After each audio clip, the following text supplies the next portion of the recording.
پیر محل پیارا پاکستان سوسائٹی کی جانب سے مستحق طلباء میں اسکول بیگ اور یونیفارم تقسیم گورنمنٹ ایلیمنٹری اسکول چک نمبر 333 گاوبے میں پروقار تقریب منعقد کی گئی۔ ہمارے نمائندہ رفاقت چودھری کی رپورٹ کے مطابق گورنمنٹ ایلیمنٹری اسکول چک نمبر 333 گاوبے میں پیارا پاکستان سوسائٹی کی جانب سے مستحق طلباء میں 100 سے زائد اسکول بیگ اور یونیفارم تقسیم کیے گئے۔ اس سلسلے میں اسکول میں ایک پروقار تقریب کا اہتمام کیا گیا جس میں اساتذہ، ممبران اسکول کونسل، علاقہ معززین اور والدین کی بڑی تعداد نے شرکت کی۔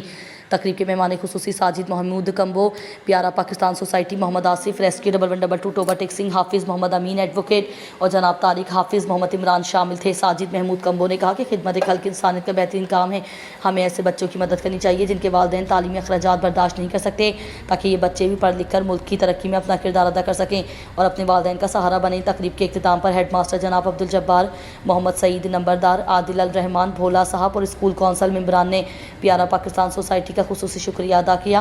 تقریب میں Chaudhry Muhammad Aslam, incharge warehouse, free text books, tehsil Pir Mahal بھی شریک ہوئے۔